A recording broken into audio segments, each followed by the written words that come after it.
Yep. So yeah, just I wanted to cover a few housekeeping items from my end.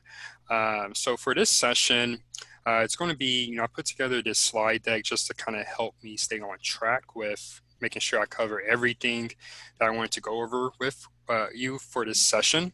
But we will be going back and forth between this deck, the research spreadsheet for keywords, and also some of the different tabs that I have open.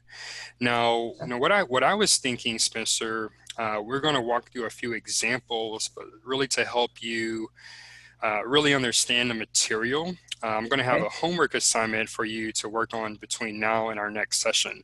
I think that Love will it. really help you understand it. And as you go through it, if you have questions, then that's something we can handle either via email or in the next session. Now, Okay.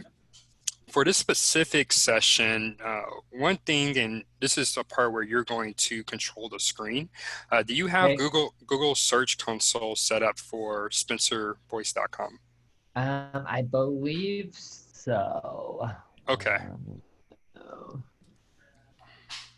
Okay.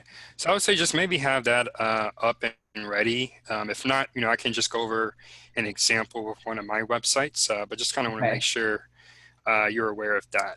So I'll jump right in. So week one, today we're covering doing comprehensive keyword research.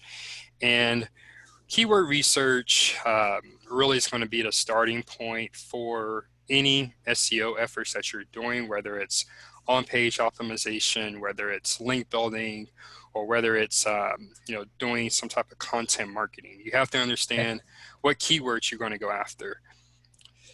So this is going to be broken down in basically two parts. Number one, understanding which keywords that your website already ranks for, and then figuring out if those keywords are relevant to your website. The second part here is going to be really focused on keywords that you want to rank for, that that your target audience is using. However, none of the pages on your website are ranking for them. And then I'll just go ahead and introduce it now. So we're going to compile all of our data here into this spreadsheet. And really this Okay. is going to just help you stay organized. As you can see, I started filling out a few things here. But it's going to really just help you stay organized, and you'll always have this to refer back to in the future sessions. And yeah, definitely if you have any questions, feel free to interrupt me. Yeah, for Um, sure. yep. So yeah, so I'll go ahead and just kind of give you a quick look over of this template. So a lot of this information is going to be pulled either from Screaming Frog.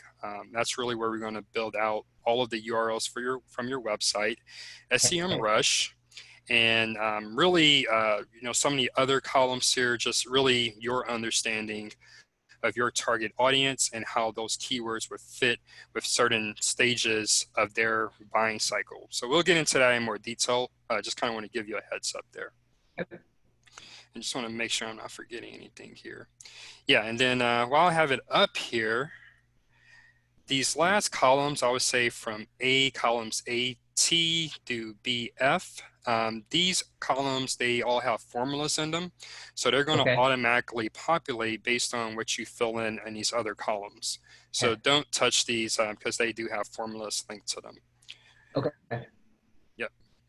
So moving back to the slideshow. So before we get started with the research, um, what is your understanding of a keyword? Like, what is a keyword for you? Basically something that relates to basically like one of my services or my offerings that I'm trying to rank for in the search results. So if someone types in, you know, wardrobe Denver and wardrobe is one of my keywords, I want to rank for that. Okay, very good, very good. Yeah, that's a pretty good definition. So really any phrase that your target audience is going to be using to either, get some information about the service or product that you're offering, or to actually make a buying decision. So when we're looking at keywords, all keywords aren't created equal. Of course, you're going to have keywords where there's going to be search volume. So on average, people are looking at them or using them every month on average. And then you're going to have other phrases, and usually these are going to be your long tail phrases where there's going to be little to no search volume. Okay. So in addition to that, we really have to be realistic on the keywords that we're targeting. If we have, for example, a brand new website, let's say we launched it this past weekend, it's unrealistic for us to expect us to rank against a website like Target or Macy's.com within 1 month. That's just unrealistic because those are very high authority websites. So one way we look at the competition and how realistic it is to rank for a website is to look at some important metrics to help us understand, exactly what that competition is and give us a numerical value to assess the competition. So these are a few of the metrics that are important to know when you're assessing your competition.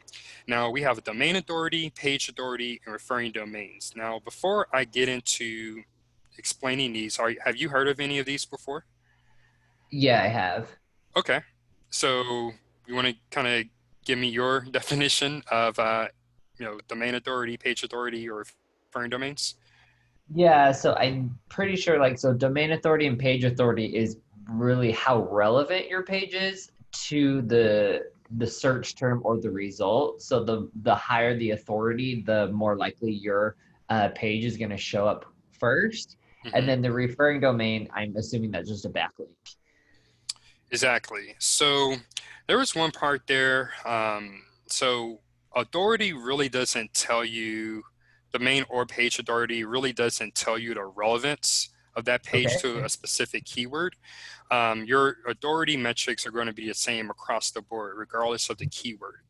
So domain authority, if I can look at your website, so your domain authority is 2. So that's on a Okay. scale of 0 to 100, with 100 being the highest authority. Okay. So any page on your website is going to have a domain authority of 2. So what that tells you is anything under that, in this example, any website that had a domain authority of 1, you would have a advantage in outranking that website. Whereas if Okay. there's maybe a website you're going against that has a domain authority of 40, you have a uphill battle in trying to outrank that website for any Okay. keyword. Page authority is very similar, but instead of a, um, a website-wide metric, it actually measures the authority of each specific URL on your website. So in this Okay. case, we're on your homepage, so it has a page authority of 10. Typically, your homepage is going to have the most authority. But let's say if we went to your wardrobe audit page, notice this number right here, page authority of Yeah. 10. It's usually going to be different. So let's just wait until it loads. Yep, so this one has a page authority of 5. So when we're looking at targeting keywords, the main authority, it does have some importance, but our primary metric for measuring authority and competition would be the page authority, because it's going Okay. to be that specific URL that you're targeting for a specific keyword, and you're going to compare that authority to other URLs. Is that clear? Yeah, that's very clear. Okay. And then is that page authority out of 100 as well? Yes, sir. So it is out of 100. Okay. Yep. And then that Moz stuff, that's one of those paid things, right? So Moz actually offers, this is a free tool from Moz. It's the Chrome extension. It's called the Moz Toolbar. So if you use Chrome, and I believe they also have a Firefox version, you can use this for free. You just have to set up an account. Okay. Yeah, Yep. I use Chrome, so that'll be easy. Yep. Now the last part here, the last metric is referring domains. So referring domains, as you said, are simply the number of backlinks or websites that are linking back to a particular page on your site. So the key difference to note here is referring domain. So let's say, for example, I know you're in a Denver area. What is the name of the Denver newspaper? Oh, I have no idea. Oh, really? The Denver Times. I have Denver. no Yeah, let's idea. just. I've only been here a year. I don't Oh, read the okay, okay. paper. Hate to put you on the spot. Yeah, let's just say the Denver Times. So let's just say Yeah. you got a really good feature in the Denver Times related to your business, White Shoes Consulting. Uh-huh. And on the article, they link to your website 3 times in that article. Okay. So when you're counting the backlinks, that's going to be 3 backlinks from the Denver Times. But as Right. far as referring domains, it's only going to count it once. So One. if you have the same links from the same website, it's only going to count it once. And so when we're looking at SEO and looking at kind of just doing a comparative analysis, referring domains is the metric that we look at, not number of backlinks. Okay. So is that clear there, the difference? Yes, that is. Okay, great. So moving on, so finding keywords. So pretty much these are going to be the top strategies that we recommend that you use to find keywords that you target for your campaign. So you can see here, I won't read this word by word, but of course you want to look at the keywords that your website is already ranking for, because usually these are going to be the easiest keywords where you're going to see progress the fastest. Number two, If your website's brand new, okay, how long does that take for it to kind of populate? so for number one, it's going to take as long as it takes for you to reach the top 100 for any given keyword. Okay. Yep. Yep. So, and for number one, this is when we use SEMrush, where it'll automatically pull your rankings or whichever keywords you're ranking for in the top 100. Okay. Now, number two, I think is very linked to your question. So, if you have a new website or a website where you really haven't done much SEO, you're going to have different pages on your website that you want to rank for certain keywords, but they're not currently ranking. So in this case, you're going to use a mixture of number one, figuring out, okay, for this particular page, this is what I expect a user to look for, and I would want this page to show up in the search results. Number Okay. two, you will also just use SEMrush to kind of do some comparative analysis based on your answer to number one. Because let's say you have an idea, okay, I think my customer would use wardrobe consulting to find my website. But maybe that's not the best keyword as far as search volume. So that's when we would go to a tool like SEMrush to actually verify if that keyword has any search data. Okay. And then number three is when we do a direct competitive analysis, where we identify maybe the top 2 to 3 websites from your knowledge of your industry and your local market, and we would Uh-huh. see which keywords that they're ranking for, and then we would add these to our list. And then number four, not listed here, but we would take a look at your Google Search Console. Now, once we get to that step, I'll go into detail how we would use Google Search Console, but I wanted to go through these first three before I do that. Now, before I move forward, Spencer, why do you think it's a good idea to look at your competitors when doing your keyword research? Because hopefully they've already done the research. Exactly. It's if you do have some, competitors where their websites are well optimized, they've been doing SEO, they've pretty much done the work for you. Just no Yeah. reason to reinvent the wheel. So that's right on point. Okay. So does that have to be a local competitor? Like does that depend? So if I'm on like a local level, I should find a local competitor? That's a great question. So a few things I want to point out there. So number one, if you are targeting a local market, if the vast majority of your customers are local, then it's most appropriate to just look at local competitors, because these Okay. are the other companies that you're going to be competing with on the search results pages. But let's Okay. say you are, let's say you want to expand and kind of move outside of Denver, then yeah, you definitely want to look at maybe, what I always like to do is look at businesses like mine in really big cities like New York City, LA, Okay. Miami, and so on. Because to compete in those markets, you know that they've probably done some keyword research.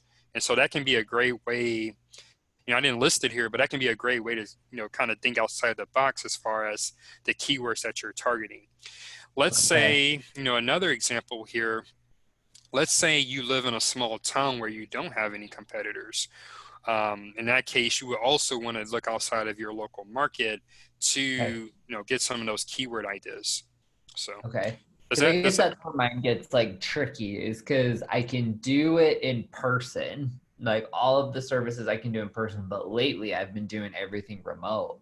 So sure. like I've had clients, from Florida to New York, like, kind of Yeah. all over. Like, well, do I do local or do I do that? So okay, that's helpful. Yeah, yeah, and with the current situation, yeah, there's going to be a lot of that. So, yeah, you definitely kind of just want to look at, what are some of those national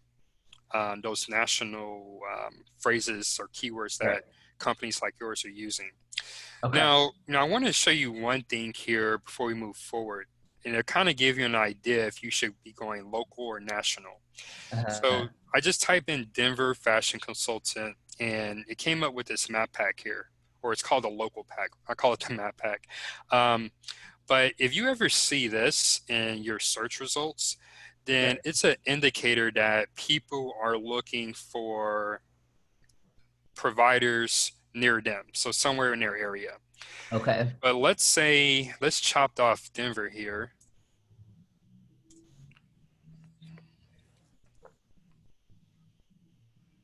And it's actually localizing this to my city, Houston. You.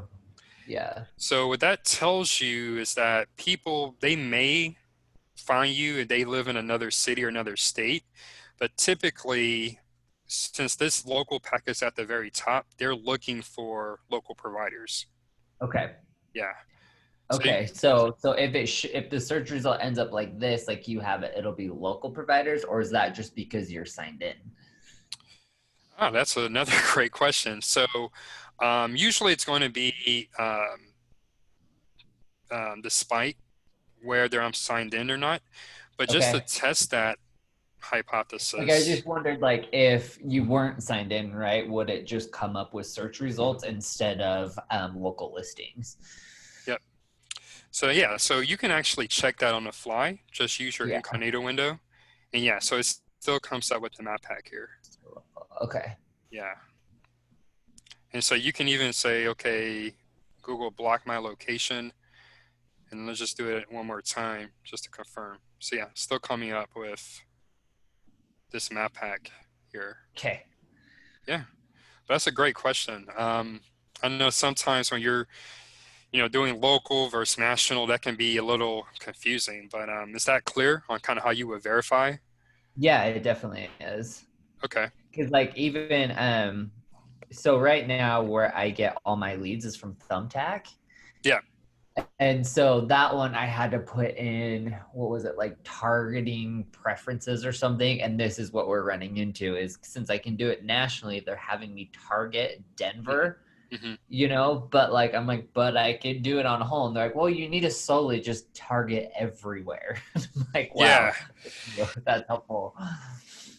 Yeah. I haven't used Thumbtack in a few years, but yeah, they kind of limit you, excuse me, on where you can Yeah. target. So yeah, they're, Okay. since we're on that topic, I'm going to kind of give you some kind of ninja tricks. You can add, so let's say, from your website data, from your conversion data, that there are, 5 or 10 cities outside of your area where, Uh-huh. you're really getting some good traction. What you can do to better target those areas are create what are called city pages. So you mentioned Florida. So let's say someone in Orlando, maybe you've gotten, several new clients from Orlando.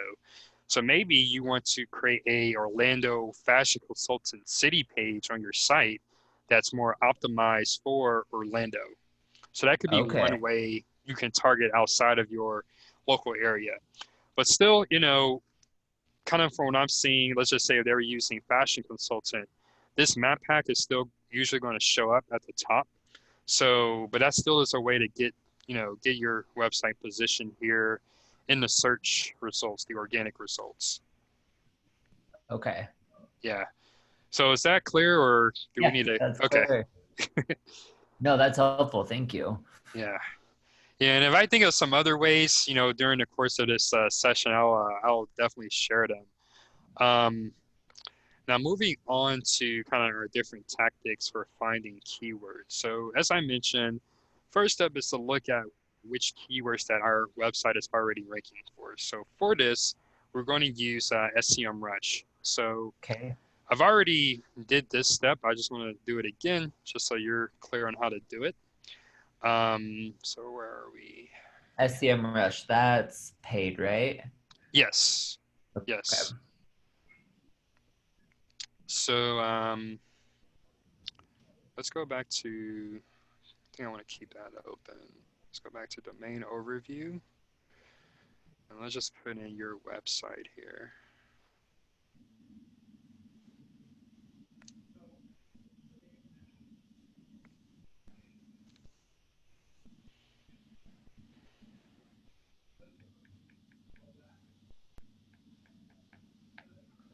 It's always a little slow when you're sharing. Yeah, you're good. No worries. um, so let's put that in there. Just run a search.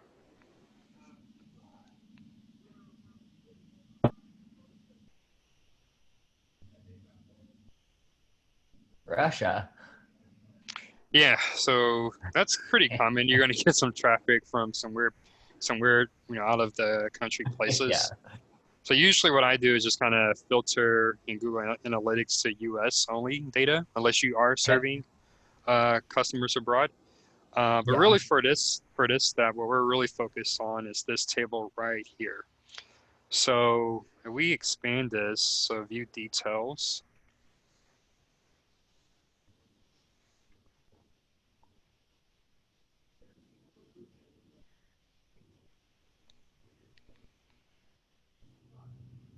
This is the same as SEO Rush, Supreme SEO. Yeah, so it's like a program I'm in that, yeah, it's just kind of, I can have access to a lot of tools, but yeah, Okay. yeah, this is SEMrush. Okay. Um, so it'll be the same steps if you're using it on your end. Um, so yeah, so really what we want to do here is to export but just kind of some quick descriptions on what's going on. So keyword Okay. column, of course, that's the keyword that you're ranking for. Right. Position is abbreviated POS. So the first one is where you were before, and now the second number here is where you are as of today when this Okay. was ran. So for the most part, these are all the same. Uh, Yeah. difficulty, or I should say the difference. That's the difference. So that would pretty much tell you. So if you ever have like any big negative numbers here, you kind of just want to take a closer look to see why your Okay. your ranking dipped. Um, and then just on that, the rankings, I'll pretty much compare them to stock prices in the stock market. Okay. So I would definitely wouldn't check these day to day, but maybe just look at your overall trends over weeks or months. And the Okay. reason why is that Google, I think it's found they test their algorithm 500 to 600 times a year. So if they're just running a test just to see if certain, um, I guess, framework would do well with users, Uh-huh. they'll put that out there. But if they find that it's not making the search engine more user friendly, then they'll scale it back. So Okay. for that reason, you definitely don't want to kind of make decisions on day-to-day changes. Okay. Um, traffic percentage. So this is the percentage of traffic that you're getting from that keyword. So for the most part, you'll see, especially with new websites, the majority of your traffic are going to come from branded searches. So like White Shoes Consulting, or maybe if Uh-huh. you're doing any type of PR, from your name. But that's pretty much telling you where your traffic is coming from. Okay. Search volume. So this is the average search volume for that phrase on a month-to-month basis. Keyword difficulty. So this is on a scale of 0 to 100. So we won't really include this at all in our analysis, but it's good to Okay. know. And I guess the next important thing here is URL. So this is the URL that's actually number 20 for Spencer Wardrobe. So Okay. with that, we can do an export. So I always just do a CSV. If for some reason SEMrush, they knock off the file extension. So if you just come in here to your, wherever your download goes, and just add in CSV, Gotcha. it'll get into the right format. So we'll just open that really quick. So yeah, so this is just in CSV version of what we just saw. Okay. So our first step here, we are going to copy and paste this data into our spreadsheet. So as you can see here, I've already copied and pasted it. I just want to Right. make sure we're clear. So column A, um, you're going to copy this into column I here. Okay. So I've already did that. Column B, these are your current positions. So you're going to copy and paste that into column K. So that's Okay. so position and ranking, that's the same thing. Search volume, you're going to copy and paste that here into column J. Okay. And then from there, we're going to go all the way to the end. Actually, it's column G. Sorry. So column G, those are your URLs that are URL. ranking. You're going to copy and paste that into column A. Okay. All right. So that's pretty much how I got column, or actually, I'm sorry, that's column C. That's all. Yeah. Yeah. Yeah, so the first column. Um, so with that said, that's pretty much how I got this data populated. Okay. Now the DA, we already went over DA, that's short for domain authority, PA, that's short for page authority, and then Okay. RD links, that's referring domains. Okay. So for this step, you'll simply, unfortunately my bulk checker, for some reason, are not working today. So, we're going to have to do this I guess the slow way. So we can go to your website. And go to each page. Yeah, and go to each page exactly. Okay. So where's my, It's funny. I used to use this site for real estate, and then I obviously transitioned it to this, and so that's why some of that loft stuff is coming up. So yeah, I was wondering about that. yeah, so I'm wondering if the page still isn't deleted on the back end or what. Let's see. It's still indexed. So it's still showing up in the search results. Not sure. There we go. Yeah. Um, yeah, so in that case, I will look at just getting that page de-index via Google Search Console. Okay. Um, just so, I mean, it's on it's all on page 2, but yeah, you might just want to make sure that, do you have a new real estate website for your real Not estate? anymore. No, I don't do it anymore. Okay, okay. Yeah, in that case, yeah, you probably just redirect it to your You home guys page. put in a new request. Yeah, Okay. yeah, exactly. Exactly.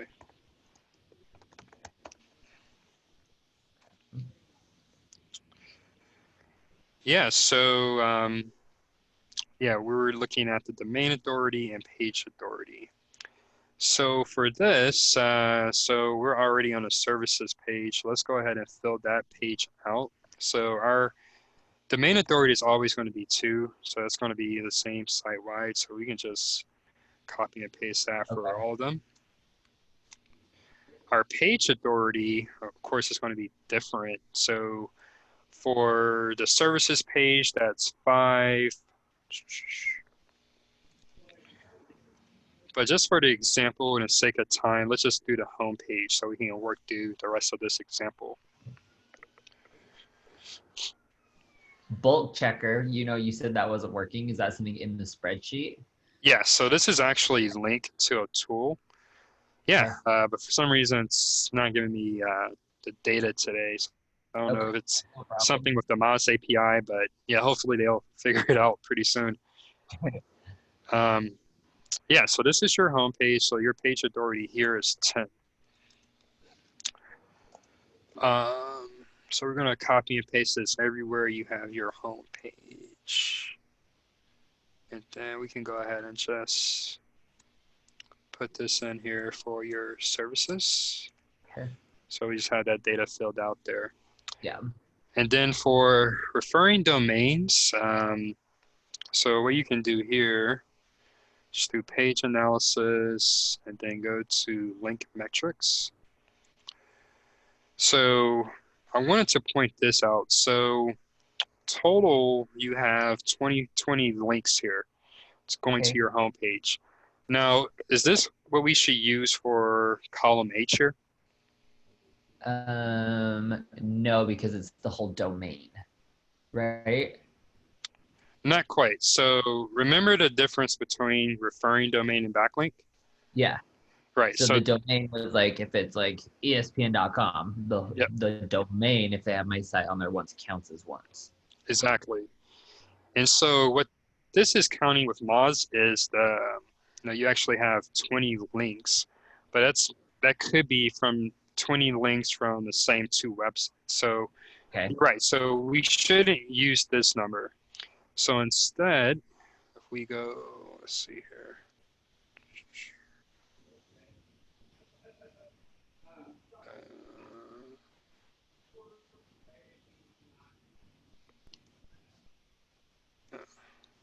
Okay.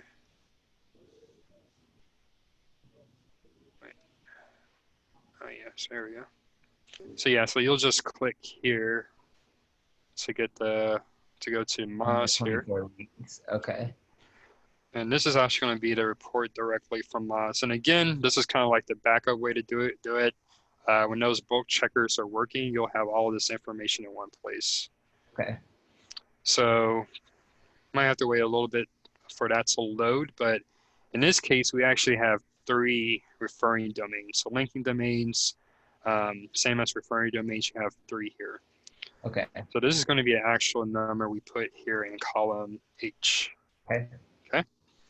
Now, so moving on to this second section that we copied over from SEMrush. So Spencer Wardrobe, so actually you're actually going to be, you're ranking for several phrases here. So notice how your homepage URL is repeated several times here. So Yeah. first we have Spencer Wardrobe, then Boyce White, and then we have Boyce Consulting. Uh-huh. Now, your homepage is going to be the most important page on your website. And generally you want to save your best keyword, your biggest money keyword for your homepage. Now, these 3 phrases, would you say are those good fits for your homepage keyword? No. Okay. Okay.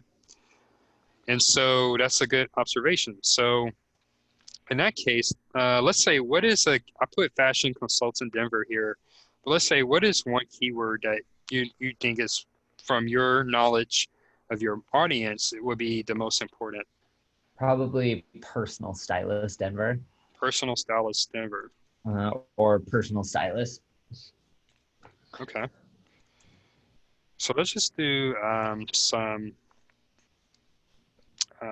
research for personal stylist Denver. So we're just going to go back to SEMrush, and this is really that we're just verifying that that phrase actually has some search volume, and if it doesn't, what are some other phrases, similar phrases that we could go after?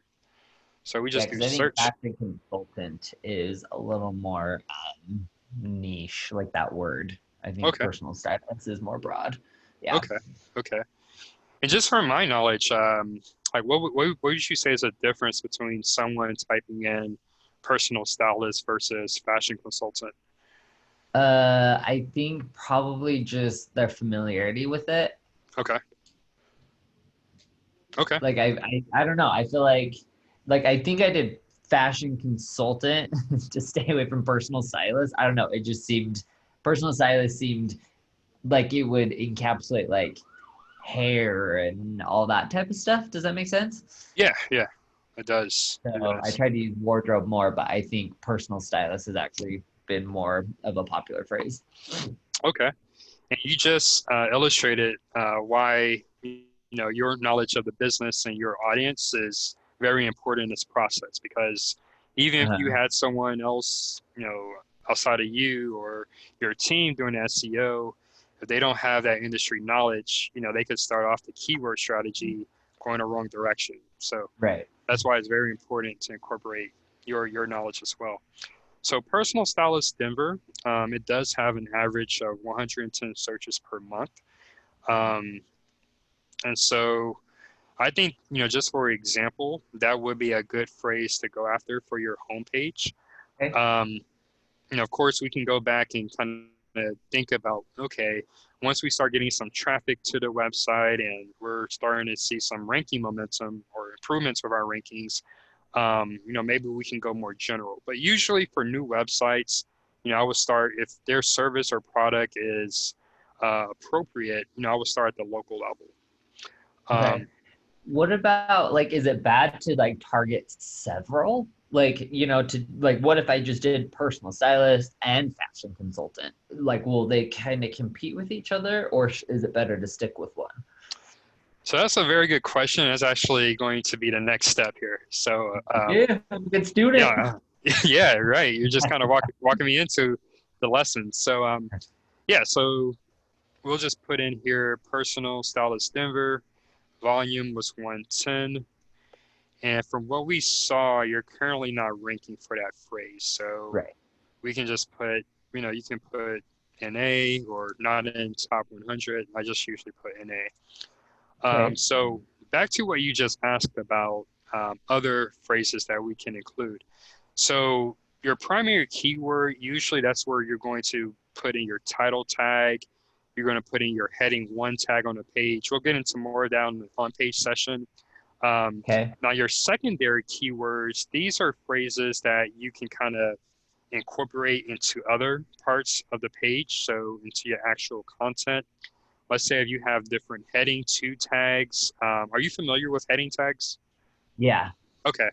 Um, you can incorporate these into your heading twos or your heading threes or, for your alt tags.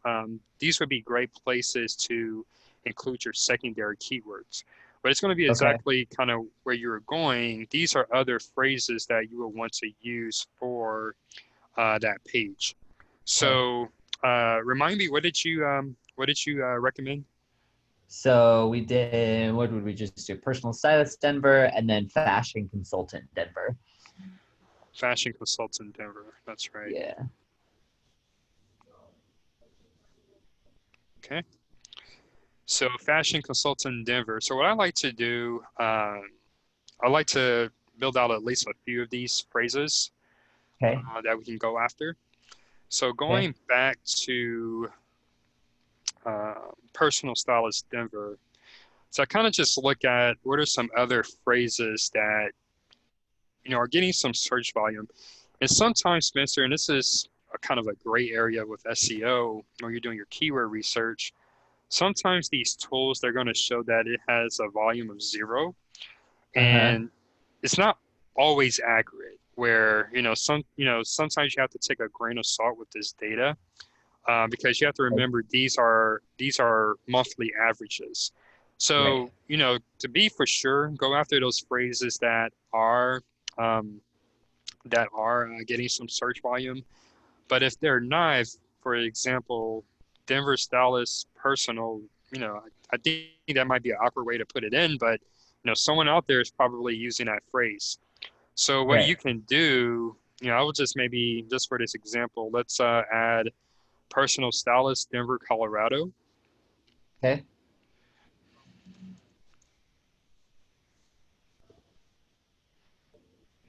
that abbreviated? No. And then, yeah, we can put in the abbreviated version too. Okay.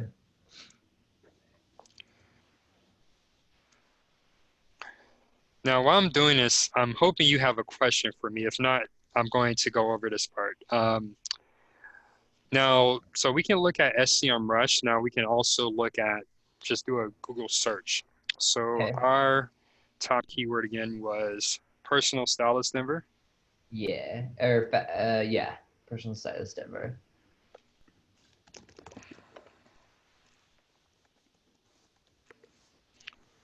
So Google Suggest is also another good place to look at some keywords. And you're And typing it in. sometimes, yeah, sometimes you're going to see an overlap between the two. Okay. SEMrush and Google Suggest. Google Suggest is just a drop-down menu here.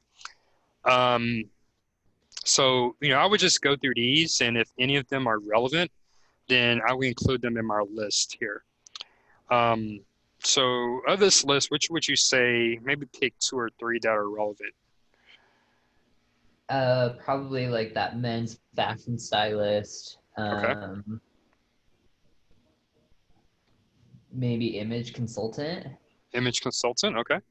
Yeah, because I like the personal stylist ones, but they have different cities on them, so I Right. probably would target those. Right. And if you were I mentioned that city, the local city strategy. Maybe Uh-huh. let's just say you were focused on building out your presence in a greater Denver area Uh-huh. over the next, I don't know, 3 to 6 months. Yeah. This is a clear indicator that maybe you should get a page for Colorado Springs and another for That's a Fort good one. Collins Okay. because, yeah, they're showing up here. So people are searching in these cities. Um, so we said men's fashion stylists.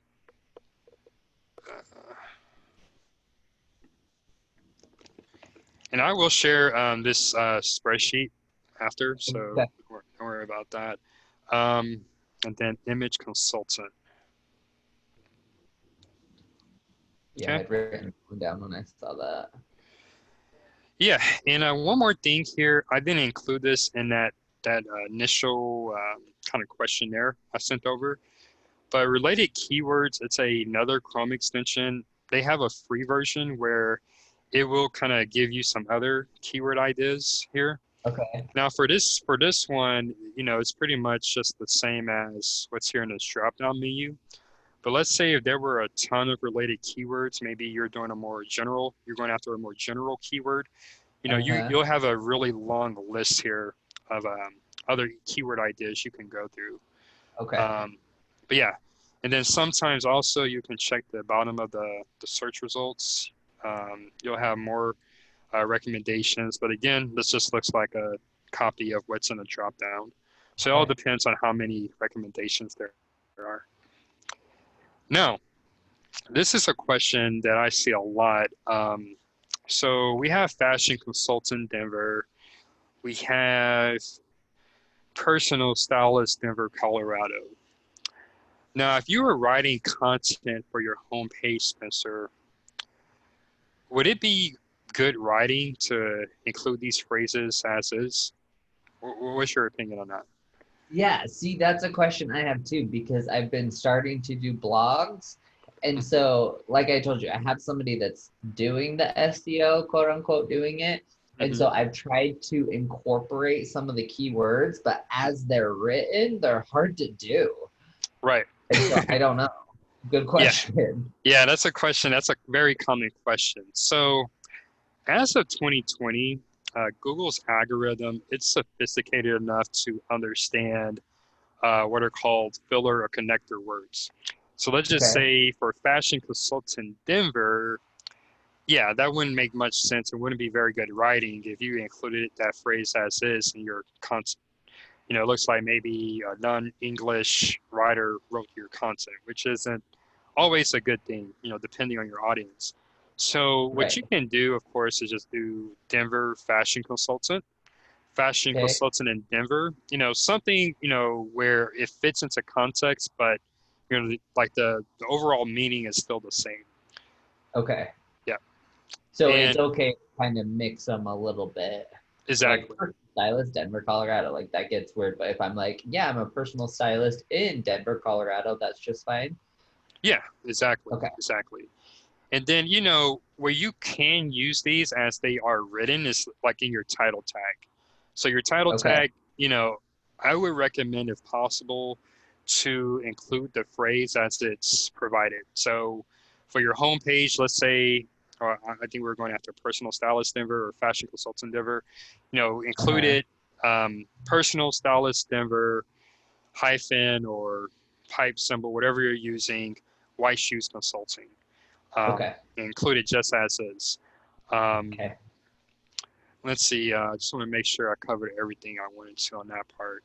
Um, yep, I think that's it. Okay. Any questions on that? No, that's good. Okay. So the rest of this is going to be your homework. Again, you know, I would say if your URL is the same as it is here in rows 3 and 4, I would just use the same phrase for your Okay. primary keyword and your secondary keywords.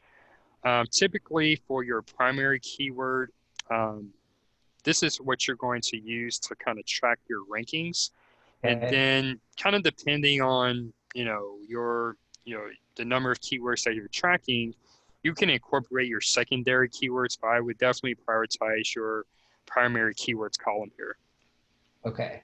Yep. And then like so like for that second one down that says voice white, obviously Yep. I don't want to rank for that as a Right. main keyword. Hmm. So are there things to do with that? Is that like come down the road, or do I just continue with this primary keyword and hopefully it takes over that voice white? Yeah, so you just want to make sure you optimize for your primary keyword. And yeah, you know, when you unfortunately can't really you can't control the rankings or the keywords your website ranks for, but there are always Okay. going to be these weird phrases that have nothing to do with your website. So it can be Okay. as simple as, there's voice here in your website URL, and then the name of the Uh-huh. your service is White Shoes Consulting. So that's Right. probably why you're showing up for this phrase. Totally. Okay. Yeah. Yeah. So in those cases, yeah, just ignore those and yeah, kind of go after, uh, phrases that are relevant to your service. Okay. Yeah. Now, so I'm going So to, one more okay. question. Yep. So for primary keyword, my homepage is where I want to put the money one. So personal stylist Denver.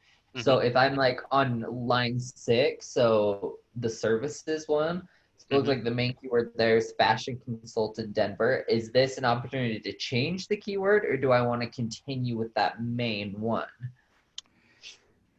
So I would say it depends. So if it was a instance like we saw here in row 4, where it's ranking for something completely irrelevant, Uh-huh. then yeah, you definitely just want to pick another keyword here. But fashion consultant Denver, that might be relevant to the services page. Right. And it And is. yeah, so unless there is another keyword that is a lot more relevant to this page, I would just stick with what you're already ranking for now. Okay. Yeah. And that does kind of open up the question. Yes. So if you use a secondary keyword for one page, it can definitely be your primary keyword for another page or vice versa. Okay. Yep. Yep. So the next step here is determining the customer journey, like which stage they're at in the journey. Okay. But before we do that, I kind of wanted to go through some of these other tactics on how we find target keywords. So remember the second tactic was just doing a site crawl. It's just figuring out all of the URLs that are on your website and then just copying and pasting them here. So Yeah. for the sake of this tutorial, I kind of separated this with this line here, so you can kind of Uh-huh. be easier to navigate. But I went ahead and ran a scan of your site using Screaming Frog. Okay. Are you familiar with Screaming Frog? Only from doing interviews Oh, really? with a Okay, bunch okay, of people. Yeah, there was a lady that kept bringing it up. okay. Yeah. So It's pretty much like I would say a Swiss Army knife for SEO. There's a lot of Okay. different ways you can use it. The way we use it today for today's session is pretty simple. So I just ran a scan of your site. The free version, it'll allow you to scan up to 500 URLs free of charge. Okay. And that's a limited scans. So I would say for most websites, that's, sufficient. And really all I did here was number one, filter out on only HTML pages. So Okay. this filters out any like JavaScript or CSS or, other pages that we're definitely not trying to rank. Okay. And then from there, I sorted by status code. And so for status code, you're only interested in those pages that have 200 for the status code. Okay. And that just tells you these are the pages that are live. There aren't any redirects or any dead URLs. Okay. So yeah, so pretty simple. So I just did a copy of those URLs and pasted it here in this section. Okay. Now, you're going to run the same kind of scan for the DA and PA. So since these are all from the same website, we can just go ahead and fill in 2 for domain authority. Okay. Something happened with my paste there. Okay. And then for page authority, again, this is going to be unique for each page. So one Okay. thing before I get into that, so just make sure you don't have any duplicates for any of these URLs that we've already looked at. So, what I typically do is just kind of do, maybe just open up a separate Excel file and then just And do a remove duplicate. yeah, exactly. Do a remove duplicates function. Um, so now that we have that, let's work through the first example. And this is where we kind of need to understand priorities and really what is the overall goal. Our overall goal of this activity is to build a good list of keywords where we improve the search engine visibility. This can really help bring in relevant traffic to the website and also hopefully more conversions. Okay. So every page on your website is not important in regards to SEO. Okay. So what I've done here is highlight in yellow a few pages on your site that you really don't care if they show up in the rankings because Okay. they're more transactional information pages. And Okay. so these are typically going to be the same across every website. So your contact us page, typically, unless you're in a very low competition market or industry, you're never going to get that page to rank. And even if you did, it doesn't provide much value to your website visitor if they're not familiar with your brand and your service, because they're going to Right. land on the contact us page, then they're going to just end up going to your homepage or your services pages. So for that reason, I usually just eliminate that from our analysis. Okay. The second page here is privacy policy. So you said this, you labeled it privacy page, but same thing. Um, usually this is information that, it's kind of like a checkbox thing that your Yeah. website has it, but really your website visitor is really not going to be interested in it. And then kind of scrolling down here, terms and conditions, same as privacy policy, just another checkbox page. And then testimonials page, I typically go in the direction that you don't want to rank or spend much time ranking this page Okay. because, yeah, if someone lands on the testimonials page, that might be enough to convince them that your service is what they're looking for. But usually your workflow is going to be they're going to land on your home page or your services page, learn about what you provide, see that you offer a testimonials page, and read that testimonials page to kind of convince themselves or rationalize why they should contact you for whatever service you're Right. offering. So for that reason, I typically don't prioritize that page. Okay. Um, so yeah, so with that said, maybe you want to pick a page here that we take a look at. Yeah, like we could go. I think like the pricing page gets clicked on a bunch. Okay. The other ones are just like the individual bundle pages. Right. So I would say probably more like bundle pricing. Okay. Bundle pricing. Or is there services up there? Oh no, Yes. services Services up. is already. I did see a URL for product category services. Is that what is the I'm not difference there? I'm not sure what that one is. Let's see.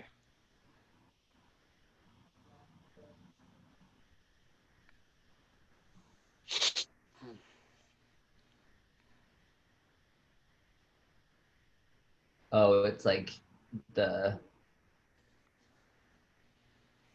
yeah, it just like lists all of the services that they can just add to cart. Hmm. Is that different than the main services Yeah, page? then the actual services page, yeah. I rather have this one than the other one. Okay. I see. So I guess would you ever consider redirecting this page to this page? I would, but I didn't build it. Okay. I had someone else build it. And so, but yeah, I can make a note of that. Okay. Sounds We good. go back to that spreadsheet real fast. Yeah, sure. Direct category services.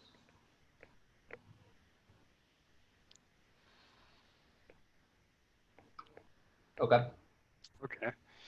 So we said we wanted to do the bundle pricing page. Okay. Yeah. Is that right? Okay. Yeah. I So think for so. Click on that real fast. So just make sure. okay, sure.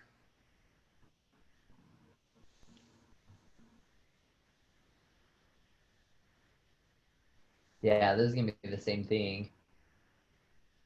Okay.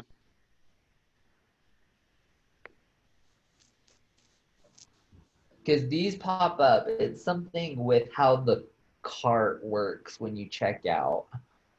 Okay. It Are these goes like upsells? kind of, yeah. So if you're like on my pricing page, it has all these bundles Hmm. that you can add to cart. But then for some reason, there's like this main menu for the shopping cart. I think it's the way he had to set it up. Okay. So I mean, Okay. even this, I wouldn't necessarily want to do because my pricing page has all the information on each one of those. I see. I see. So make sure I understand the workflow. So someone adds something to their cart and they're going through the checkout process and then this pops up. Kinda. So if you go to pricing, let's just do it real fast. Okay. And this is probably good for me to realize Yeah. last Yeah. part of it. We're Because kind of I doing it. don't think people generally get to those pages without the URL. Like you can't click to it, if that makes sense. I see. I see. So if you scroll down, Hmm. so it has all the bundles. So you can just click one, add to cart, or at the bottom, I have a la carte. Oh, okay. So just pick one. Yeah. Okay.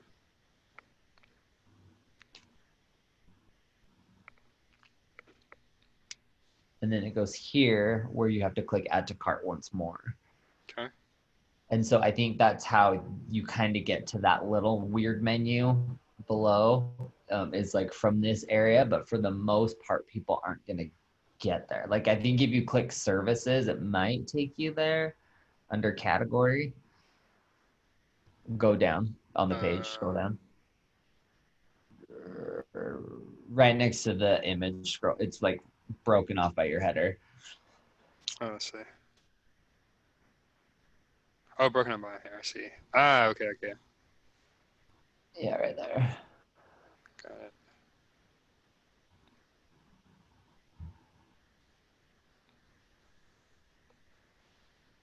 Yeah. Okay. Hmm. So I know, yeah, this isn't related to keywords, but maybe the redirecting isn't the right solution. Maybe you just want to no index these pages. Yeah. Yeah. And I do that through Search Console, right? So to no index, you actually should do that from the website backend. You say you're in Okay. WordPress, right? Yeah. Are you using Yoast? Do you know Yoast SEO? Yes. Yeah. So there's actually, you just add like a little option that says no index this URL. Are you Oh, okay. familiar with how to do that? If not, like I'll go in and kind of mess around with it. If I can't figure it out, I'll just have my developer do it. Okay. Yeah. I mean, it takes like a minute. So, later today, I can create like a quick video for you. Well, even like the back end. So obviously I picked somebody off of what site did I find you on anyway? Someone to Upwork. do my development. Yeah. Okay. And so I went through on the back end and how he did it, and it's kind of weird how he set it up. Okay.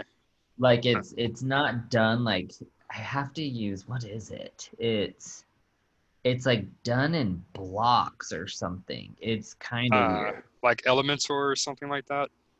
Is it like a Yeah. block builder? Yeah. Okay. Okay. Yeah. Um, Yep. No, it's not Jetpack. I'm in here, but it's yeah, I'm trying to think of some of the other ones. Beaver Builder. Beaver Builder. Okay. Yeah, that Okay. sounds right. Beaver Builder. Yeah. That's good to know. So actually, Beaver Builder, there are some. It really doesn't work well with Yoast because, Yeah. or Yoast really doesn't work well with block builders in general. Okay. But just for this step, like no indexing the URL, like it'll work fine. Okay. Yeah. Yeah. That's good to know for future sessions. So thanks. Yeah, I'll keep you're that in mind. welcome. That's something I had to kind of figure out. Like even like I'm in the back end of it right now, and I can't even figure out how to like get in the Beaver Builder. Oh wow. Okay. It's Okay. confusing. He like did some like videos for me, but I have to like to make them work. I have to go to the portal. What is it? GoDaddy.com. Going that way Hmm. instead of just logging in. So I have to go through GoDaddy in order to get into Beaver Builder. It's weird. I still haven't quite figured it out yet. Yeah. Yeah. Maybe you can ask them to kind of make that a little easier for you. Right? Language barrier. I'm Yeah. struggling, but I'll figure it out. Okay. Okay. Yeah. Um, so bundle pricing, so you say we might not want to target that one. So I'll just highlight these for later. Real fast. Beaver Builder, yes. I don't know why I'm thinking of it, but he built everything using Smart Slider, Smart slider. which I'm like starting to think like it probably wasn't built in the best way. Yeah, I'm not familiar with that. I'm guessing that's a plugin or something, but um, yeah, that's interesting. So yeah, maybe once we kind of take a deeper look into it, Yeah. maybe something, you'll have some action steps for him. Yeah, for sure. Yeah, Okay. yeah. So back to that list. Right. So like even like some like those product pages, I don't even know if I necessarily want to even rank for the product pages. Okay. Okay. Yeah, typically, I put your website kind of in the e-commerce category. Uh-huh. Um, of course, you have your home page, you have your service pages, um, but you also, I would usually try to rank my product category and product pages. So, why would you not want to rank those or have Well, those just ranked? because the actual URLs don't go where I want them to. I rather them go to the actual services or pricing page where it has everything listed out for what they are. If you click on just these links, these product pages, it just goes to what we were just in, like a generic, here it is, add it to cart without any information, just this. I see. I I see. rather, yeah, that last page you were on, I rather it go there. Hmm. I mean, with those, I don't know. What do you think? With those in it, I guess that's probably fine. I need to update all of this anyway, but Yeah, I would say we should try to rank this page. okay. And that's fine that your bundle is called Look at Me, but unless maybe someone heard you speaking about something or found you some unless someone knows that you offer this and they know the specific name of the bundle, you might Uh-huh. want to find a more general phrase for this. Okay. So I'm not sure what that would be. Maybe that's something you could think about. Um, but that's how I would go about this. But I would definitely try to rank this page. Okay. Yeah, Because if we're to do them, then I want to rank the bundle pages. So anything that has a bundle, just because those are where you make the money. sure. That makes sense. Yeah, yeah. Yeah. Um, yeah, that would be my recommendation. Okay. Since we're already on the Look at Me bundle, Yeah. um, let's just say you kind of went back and did this exercise to try to think about what's a more general phrase someone would use to come across this particular page. Okay. So before we do that, so we're going to skip over the SEM Rush part because we already know it wasn't ranking for anything. So that's why Yeah. section is grayed out. So really, all of our keyword research is going to be manual. So Okay. kind of going back, Look at Me bundle. So what's a phrase maybe you would want this page to show up for? Um, I'm trying to remember even what I have them as. One sec. So, like, I mean, the first one's basic bundle, and then the last one's powerhouse. Like, is that a bad name? Basic bundle powerhouse. Yeah. Um, we want it to be something that's relevant to what's the actual products or services within the bundle. So, Okay. like the first thing I thought about, maybe it's not the primary keyword, but definitely a secondary keyword is a wardrobe audit. Well, that's the thing. Like, all of them kind of build off of each other. So, like, the basic bundle, you get the wardrobe audit, a lookbook, and a shopping trip, just like this one. Hmm. But for the Look at Me bundle, instead of a 2 hour shopping trip, you get a 4 hour shopping trip, and then you get 2 seasons Okay. Okay. of lookbooks. Hmm. You know what I mean? And then like you go up to the next bundle, you get the audit, you get the lookbook, you get an edit, you get a 4 hour shopping trip, 2 seasons, and then like you know what I mean? So they kind of Yeah. build on each other, just get more. Yeah. Yeah. Yeah. Yeah. Yeah. So I would definitely include all of those for secondary keywords like the wardrobe audit, the shopping trip. Okay. We'll probably want to make that more specific. Um, the lookbook, I'm not familiar. Do people usually know to look for that? Kind of as a fashion. I don't think so. And Okay. on my side, I do it as one word. Like everything I do is one word. Hmm. For lookbook because it's just a weird phrase that doesn't come up a lot. Right. Right. Right. Huh. Like it is like if you see Wikipedia, like it is something. But as far as like what people offer, I don't even know if they do that because I think most of like my competitors here in Denver do everything in person. Hmm. And so I have yet to find someone that kind of does remote like I do and then Hmm. offers the lookbook. So maybe that's something. Hmm. Hmm. Hmm. Yeah. Um,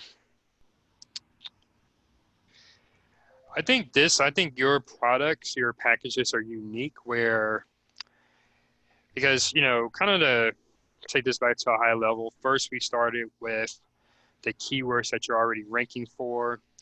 And Uh, then, kind of the point of this step would be to kind of just look at the pages to figure out which phrases might best map to each URL. okay. But since, I really don't think anyone would be looking for a Look at Me bundle. Right. Maybe your second step here would be Google Search Console. So you can kind of see, instead of guessing, you can see, which keywords and phrases that your pages are showing up for. Okay. And then, for competitors, we can look at your target competitors, but and locally, but maybe if you know someone, maybe if they're not in the Denver area, but maybe they're in some other city, if they offer a very similar service, look at maybe how they're optimizing their page for keywords. Okay. That's kind of just thinking out loud. That's how I would approach your specific product and service. Now, I think Okay. for Alpha Graphics, Yeah. I think it'd probably be a bit more of a standard process, and that way we can just kind of follow these in sequence. But for Right. Because I White think with like Shoes, alpha, I would probably go like our top products, right? Like the top yeah, selling, and then try exactly, and rank for those pages. exactly. Okay. Um, but let's just say, I kind of just want to walk through this example. Let's just say we wanted to use wardrobe audit, right? Uh-huh. And then we already know the site isn't ranking for that phrase. So these pretty much are all going to be NA. And then volume, we're going to go back to SEMrush.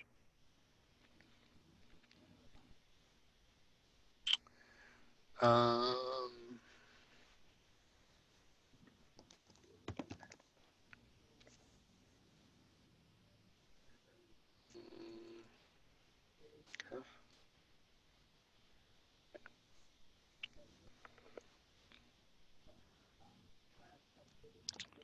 yeah, so no search volume. I might have been logged out here.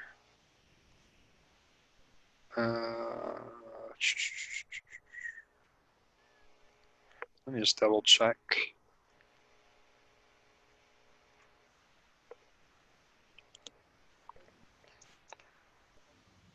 So SEMrush is the one that costs monthly, right? Yes. The Okay. last time I checked, their individual membership was, I believe, 99.95 or Yeah. somewhere in that range. But yeah, Yeah, it's that's monthly what it is right charge. now. I just hopped on there. Yeah. So, yeah, free 7-day trial, and then this. So this is one I should buy, right? SEMrush. Yeah, those list of tools, those are kind of like my preference for those Okay. different jobs. But SEMrush, you can, it's an industry leader. You can pretty much do all of those things in this Okay. tool. Yep. I'll Um, after this. let's think here. So we were doing actually keyword analytics. Let's go to keyword magic tool. So if you're just looking for just doing specifically keyword research, here we go to keyword analytics and then go to the keyword magic tool. Okay. And then what do we say? Wardrobe audit. Wardrobe off. Okay.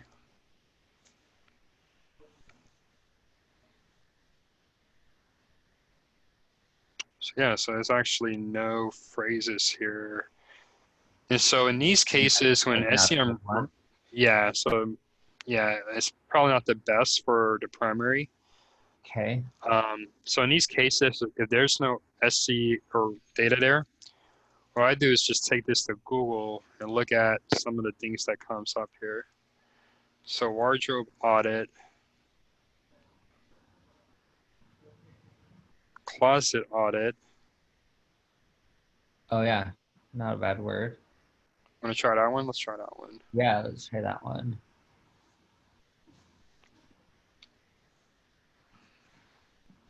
Yeah, closet on the wardrobe audits, wardrobe.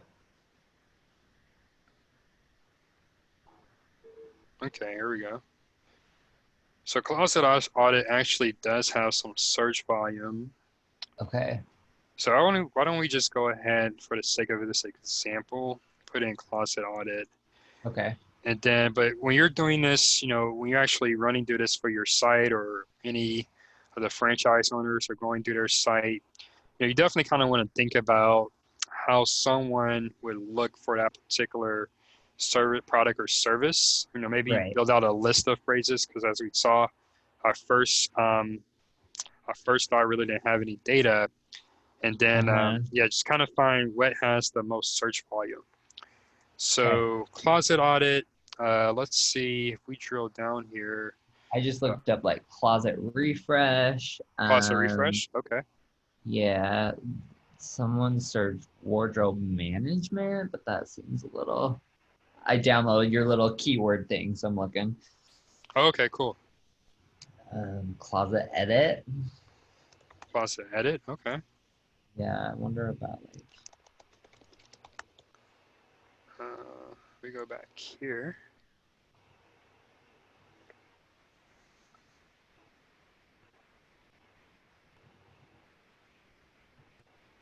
And then like, when do you want to go to like longer ones? So one that just came up was how to style your wardrobe. Great question. So you can definitely include that here now as Okay, as a you know, secondary. a secondary keyword. And typically what I do with those types of those long tail keywords, I kind of store those kind of as for the future because we're actually going to be visiting this in the content session where you're trying to figure out kind of, what blog topics you want to write about. And Okay, always the best topics are those where you are answering questions that, come up in these keyword phrases or these keyword okay, searches. So, yeah, we can certainly include it there, but, I will also kind of just store it for when we're doing our content topic research. okay. Yeah. But yeah, great question. Um, so I was just trying to drill down here to see, no, that's not what I wanted. Closet audit, I think. Yeah. Some volume. Yeah, so nothing really there. Closet consultation, would that be relevant?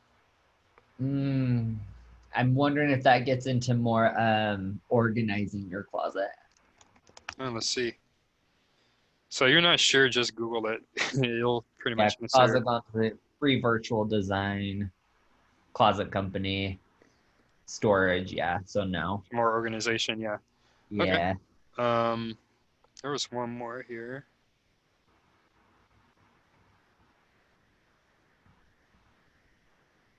Closet signature, shop online, no. DC closet, fashion makeover help.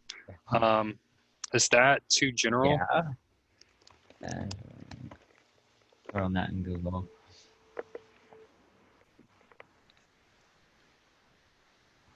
I mean, it brings up similar topics. Okay.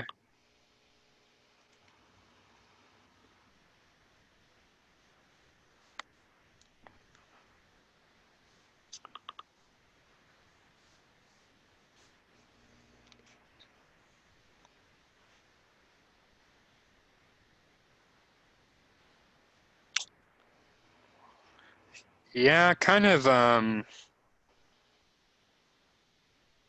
Like, It's kind of a mix, right? Because you kind of, yeah, mixed bag. yeah. Something I was wondering when I was first looking at the website, do you target men with your service? Or is it So men? it's both. It's more, actually, I wouldn't even say it's more men. I would say it's both 50-50, maybe Okay. 60-40 men. Okay. Okay. And that was a struggle I had with my website. I'm like, how do I make it so it's not, Mm-hmm. so it's geared towards both? You know, it was kind of hard. Yeah. Yeah. Okay. Okay. But other like keywords, there's personal style makeover, wardrobe makeover. But Mm-hmm. I guess, I mean, wardrobe makeover instead of a closet audit. Mm-hmm. What does that come up with in the keyword one? Wardrobe makeover. Let's see. Yeah.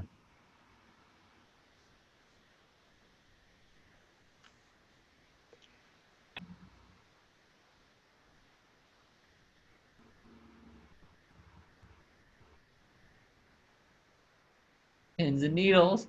There you go. So it actually has more searches per month, 210. So, like, how high does that number go? It can go into the tens of thousands. I've seen Okay. keywords with 90,000. Like if you're Have you? Okay. something very general like pets, yeah, you can have a ton of searches per month. Okay. So that one might not be bad. Wardrobe makeover. Okay. So I'll push closet audit to secondary, Yeah. and then closet audit here. Let's just say you did choose that for your primary.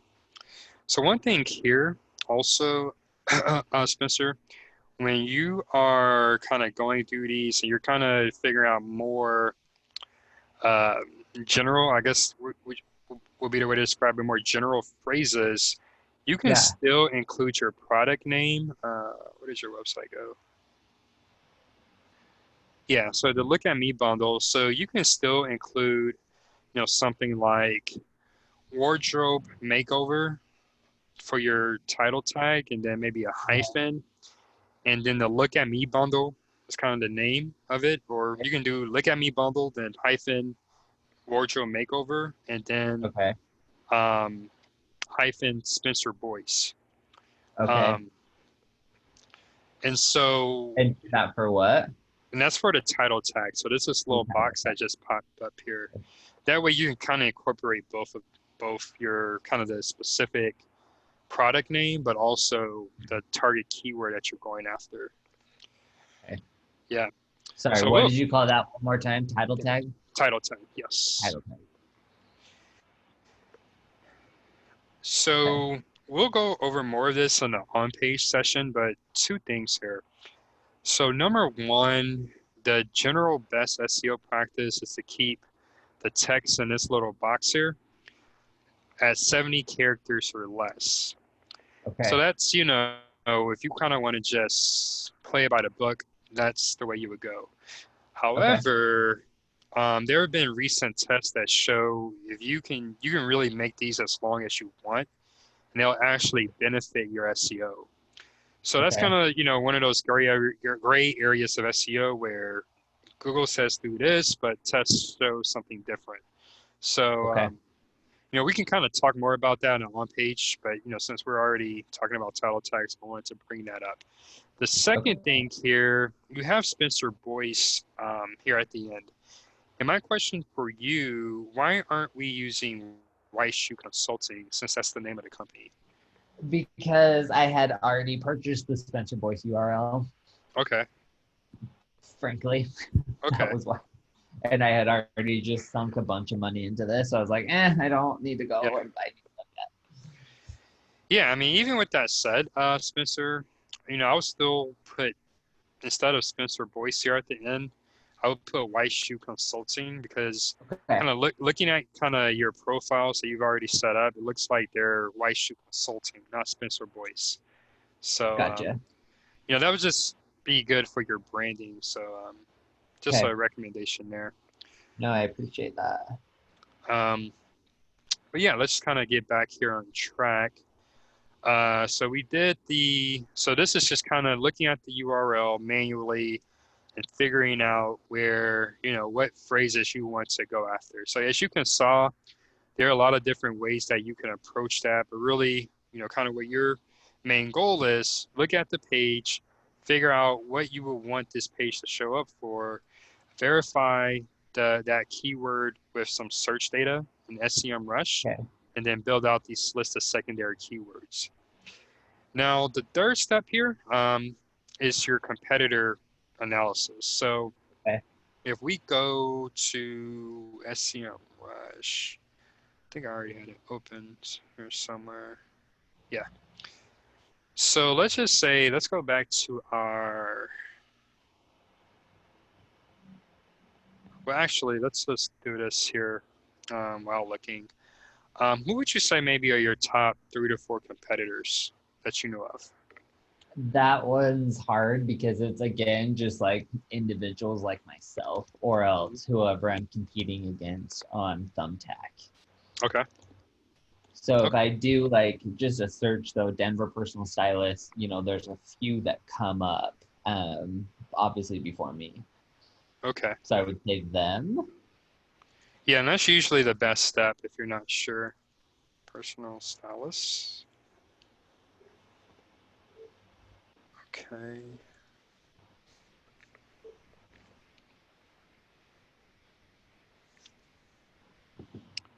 So Sandy, I think it's Sandy Melly. Sandy Mill. Yeah, that one came up. There's a Carrie Blair that's coming up. Polished by Steffi. No dudes though. So, um, so yeah, so to get here at SEM Rush, you would just go to the SEO dashboard and then go to Keyword Gap. Okay. And you'll be able to just put in a website URL. So we have Cindy Mill. Let's get, since we all have them here, let's get 3 more. Polished by Steffi.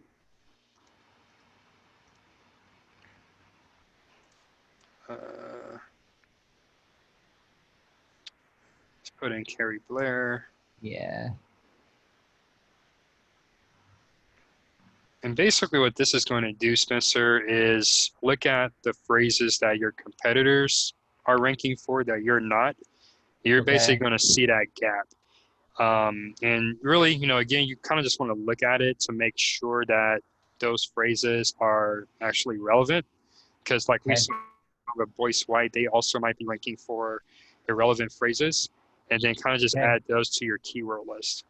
So one important Okay. thing here when you're doing competitor research, you want to look for apples to apples websites. And what I mean by that, you want to look at websites that are actually the home pages for, a personal stylist or a fashion stylist or, something similar.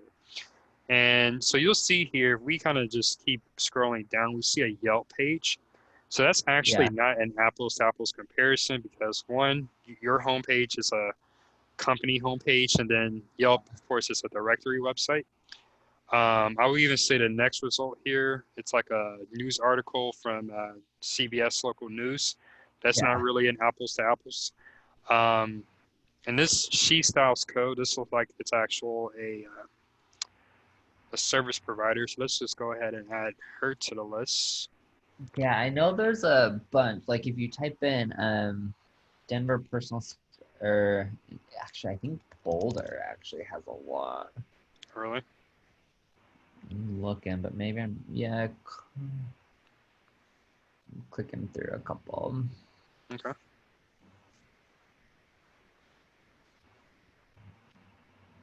And I guess that's a good point you brought up here. So when you're looking at like local competitors, I Uh-huh. will always use the biggest city because more times than not, it's going to be the most competitive phrase. Um, so you can you can make a reasonable assumption that if they're ranking for Denver, Uh-huh. those websites are probably more SEO optimized compared to like a Boulder or Fort Collins or any other smaller Okay. city. So that's just remember that when you're kind of doing that research. You always want to go Okay. after your big, city in the area. Yeah. Okay. Well, so then with that said, should I look like at New York City, and then kind of compare those? Obviously taking the locality out of it, but I wonder if like in bigger cities people are paying more for SEO, SEM, all that, and maybe I get better keywords that way. Yeah, so that's definitely a good strategy, especially um, if you're not really, let's say we run this competitor analysis and I'll start it. If we're not really getting anything out of this gap analysis, looking at other Yeah. big cities across the country, Yeah. one thing you have to be careful of sometimes with that type of analysis, Spencer, is that the search results page for Denver may be different compared to New York, meaning Right. what it takes to rank for Denver might be completely different from New York. If Gotcha. you ever hear about like this AI based algorithm that Google is using, that's really kind of what it's using. It's Okay. basically making that search results very specific for that area. But, if we're Okay. just looking at it at a high level, then yes, that is a great way to kind of get some more keyword ideas for your campaign. Okay. So Yeah. then add two more to this list. Okay. So I can only compare up to 5 or 4 at a time. Okay. Yeah, but yeah. Okay. So then let's do this one because it has a high domain authority. Okay. It's Marian Ma- Rothschild. Marion Um, Rothschild. Okay. Marian. Missed an A there. Marian. Yeah. Marion Rothschild. Okay. Yep. And then we should be good. Okay. Cool. So let's run this and see what we have here. Okay. So you can see, so that one you just mentioned, they're ranking for a ton of keywords. Yeah. So let's see. So you can look at the missing. So Denver wardrobe, that might be, you think that would be a fit or maybe too general? I feel like it would be too general, Yeah. Let's just take a quick look. but yeah.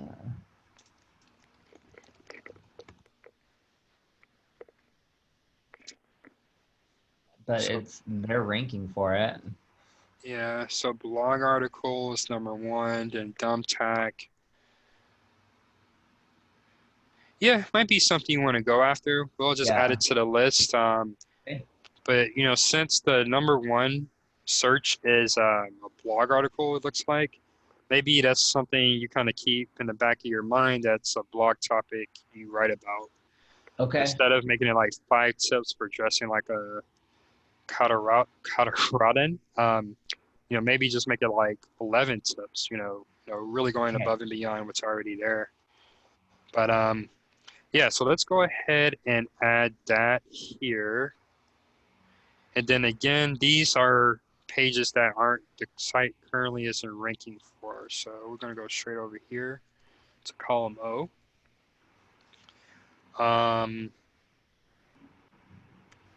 Denver Stylus. What about Denver Stylus? Probably, yeah. Okay. Denver Stylus. And let's grab the search data. Like it's coming up 90, with 40. some hair salons, but those other ones that I clicked on are ranking under that. So Okay. Okay. NA. NA. Okay, so once we're back here at this, so yeah, there are a few tabs here that you can take a look at.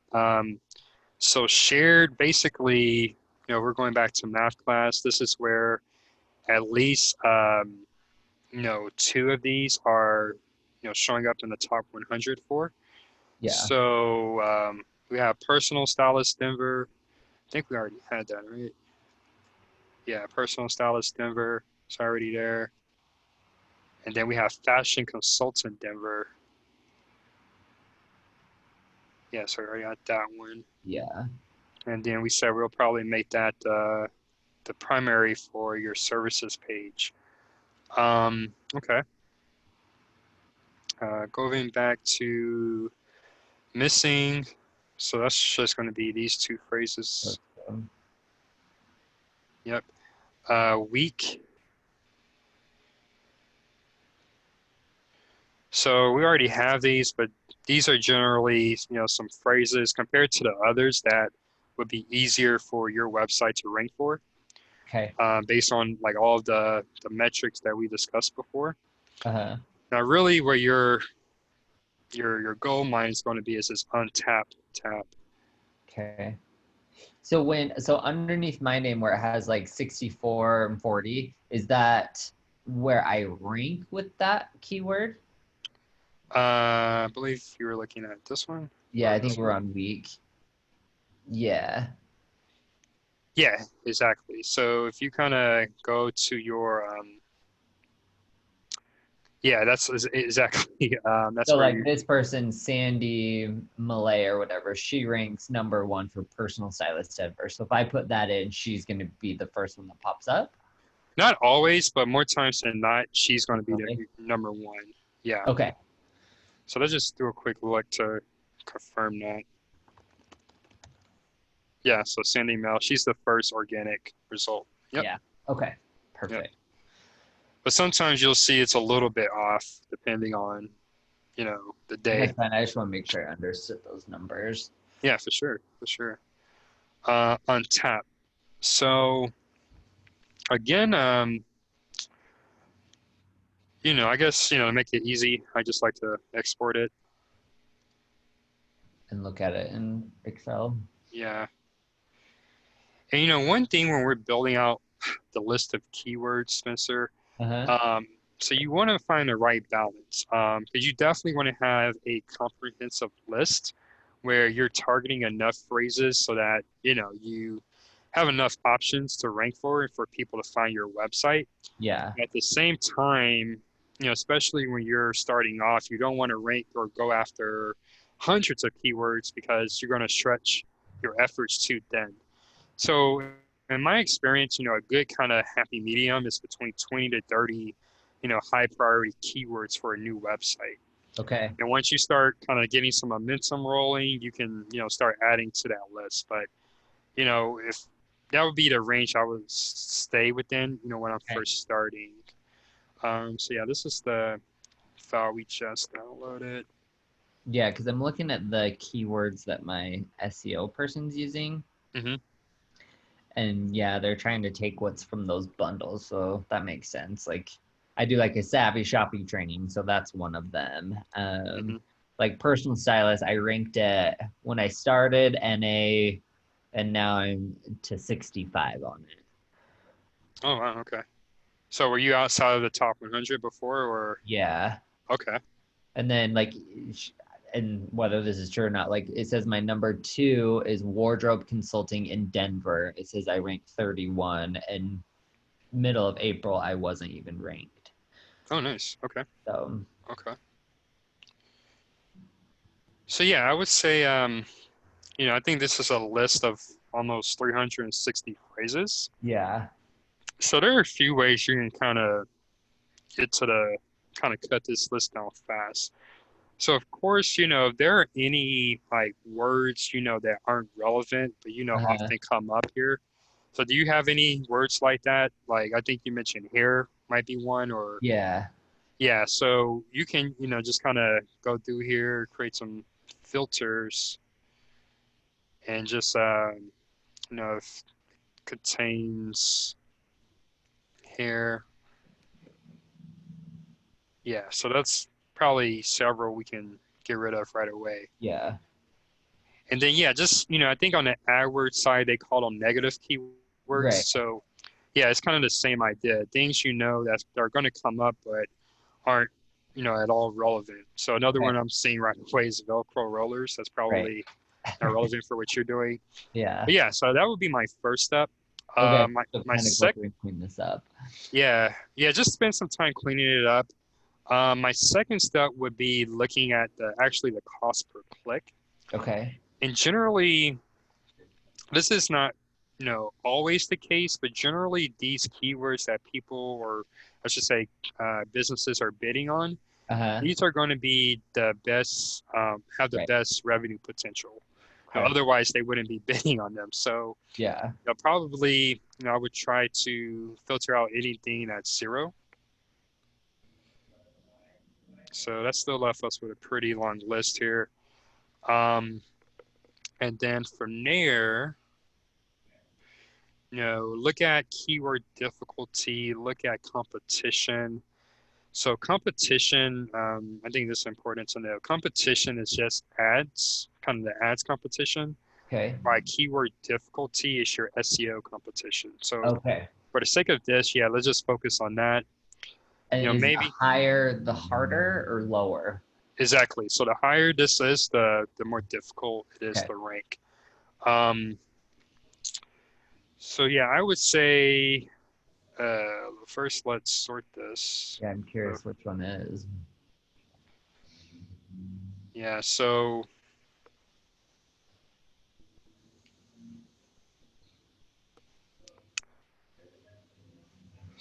business casual women's apparel. So yeah, that might not even be relevant. That might be like Right. a retailer, but we can always just go back and do manual checks. But that's your most competitive out of this list. Okay. And then you have like Stitch Fix. So I'm not sure. if you try to steal any of their traffic, maybe that's something you look at in the Okay. future. Kind of also including your competitive brand names in here, Uh-huh. and try to steal some of their traffic. But yeah, so, with this, where the website is now, you want to see results from your efforts, as soon as possible. Right. So I would probably start from the top of this list and Okay. then look at those that have search volume. So yeah, that's another one.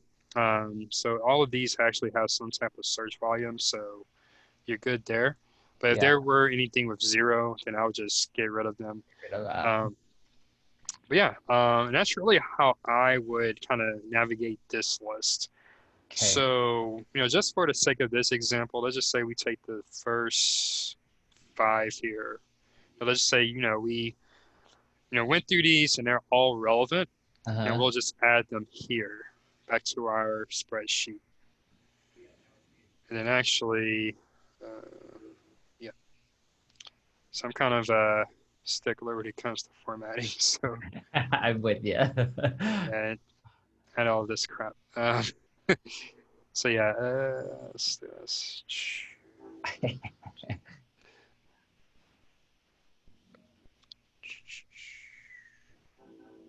There we go.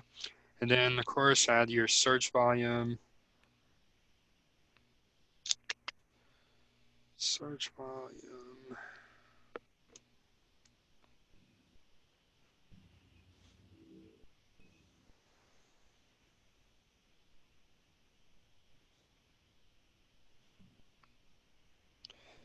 And then rankings. I think some of these the website might be ranking for. Let's see. No, actually not ranking. So let's just put it in a across the board.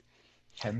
And again, this step, it's not something you necessarily have to do all in one go. Maybe, you just build a list of the top 10 that you want to go after. And, Okay. it's something you revisit, every month or every few months just to continue to build that list. Okay. And then Denver Ward, secondary keywords, pretty much the same process. Just maybe type in the sense SEMrush to see Uh-huh. if there are any other phrases that are, relevant. And then maybe just doing another like Google search to see if anything else is coming up. Okay. And that's how you would fill in, pretty much the same as the other steps here. Okay. Now, before we move on to the journey stage, there is one last place I do like to look, that's Uh-huh. the Google Search Console. Okay. Do you have that up? Yeah, I do. Okay, so I'll stop sharing and you can share your screen so we see how to navigate this. That one.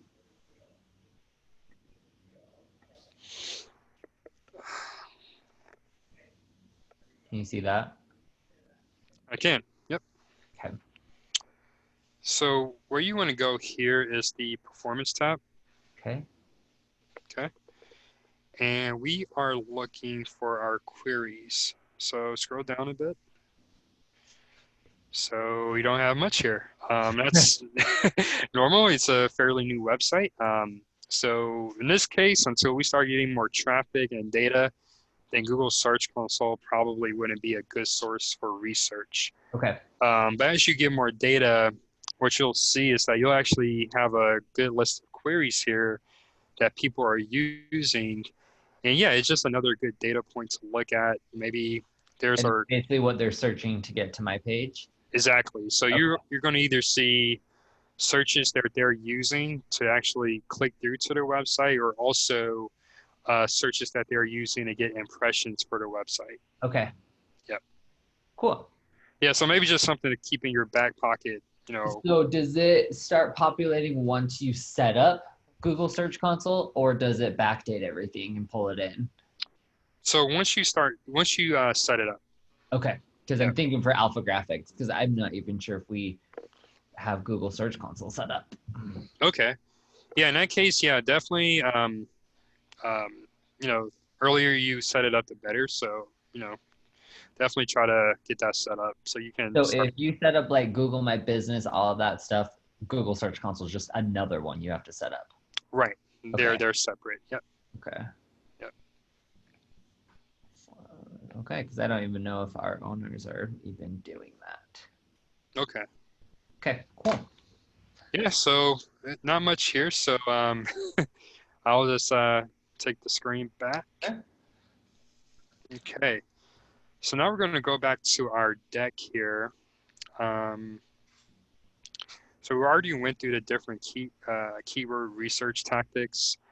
And then once we get to our content session, there are going to be others that we can also use. But for this step, I like to stick with these top three. Okay. Um, Now, when you're looking at your keywords and you really, or the goal here is to map certain keywords for different stages of your prospect's buying journey. And so there are three main stages. You're going to have your informational stages. So maybe they're not necessarily looking for a fashion consultant or a stylist consultant. Maybe they're looking at, what are some hot fashion tips for men for summer 2020? If we actually get to go outside, Right. what are some things that are trendy? Okay. Kind of, you're not necessarily looking for your service, but the question or the topic is directly related to your service. Okay. The second stage here is investigation. So maybe they're aware that they need a personal stylist, Uh-huh. or they're inching in that direction, and they are at this point just kind of doing a comparison. So, you know, um, I'm in Denver. I'm looking for a personal stylist. I'm looking at Cindy Mill, and I'm looking at Spencer Boyce. So, kind of, what are some things that differentiate them? So, that's where they're going to be questions they're going to be asking during the investigation stage. Okay. Then, finally, the third stage, transactional. They're pretty much ready to buy. So maybe they're looking for a promo or sell or discount or something like that. So, maybe, yeah, I'm not sure. Are you running any Google Ads at this point? Not right now, no. Okay. So this is probably where, you want to incorporate Google Ads in some point because Okay. they've already visited your website, so you know that they have some interest, and maybe you remarket to them with, a display ad that offers a 10% limited time discount. You kind of, whatever promotion or whatever way you can kind of push them across the finish line and working or buying from you. That's kind Okay. of the idea for the transactional stage.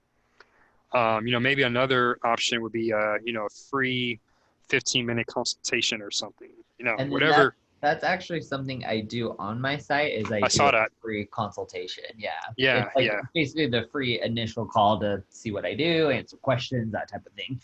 yeah, yeah, yeah. That's perfect. That's Okay. perfect. Um, so any questions on the three stages of query intent? Nope. I think they make sense. Okay. So in this next one, we kind of map these to different stages of the customer funnel. So at the very top, you have intention, followed by awareness, followed by discover, consider, and customer.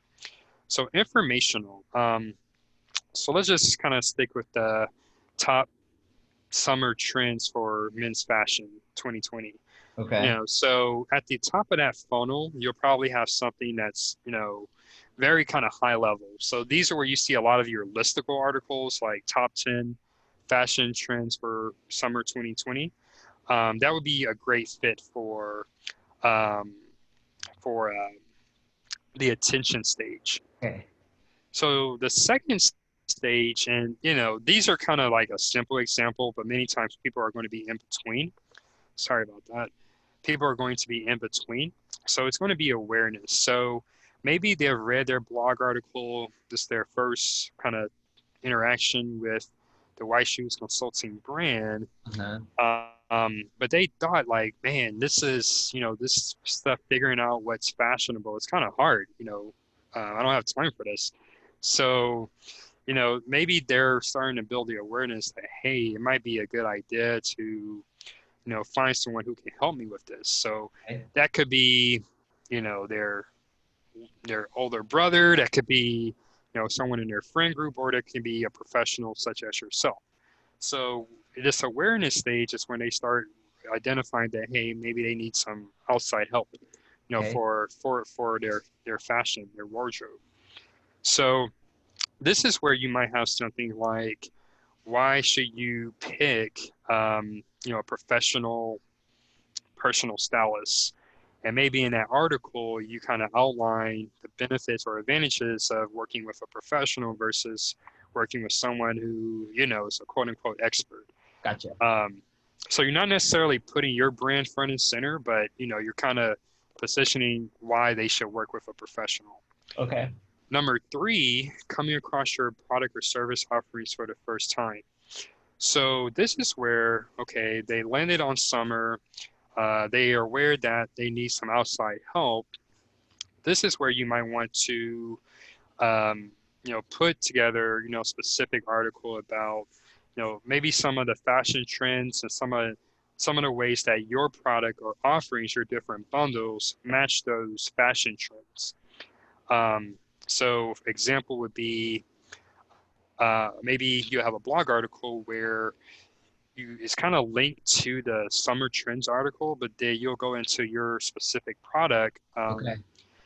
the Look at Me bundle, for example, and say, Okay. with our Look at Me bundle, you can get this specific, service or I guess feature that will help you on your way to looking good this summer. Okay. Okay. Is that clear? That makes sense. Yeah. Yeah. And then consider, so at this point, they're pretty much on a path. They know they want to work with a professional. So now it's kind of like, okay, who do I work with? Denver is a big city. There are options. So this is where you kind of start putting that brand-centric content to the forefront. So, you're kind of using an outside example. This is where in software you might see them do kind of a comparison of the different options out there in the market and why their particular software is the best.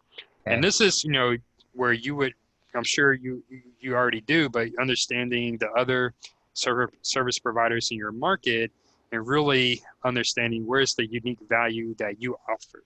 Okay. If that makes sense. A USP. Yeah, exactly. That's the marketing term. And then customers. So, maybe they're already customers or you've already had a free consultation with them.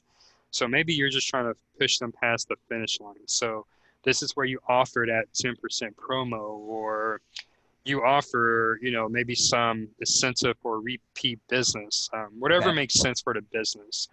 And so what's important to note here, I know the focus for our training is SEO, but when you're looking at kind of like a full marketing stack, this is where you incorporate SEO, content, email, paid advertising, social, all of that comes together. Exactly. Okay.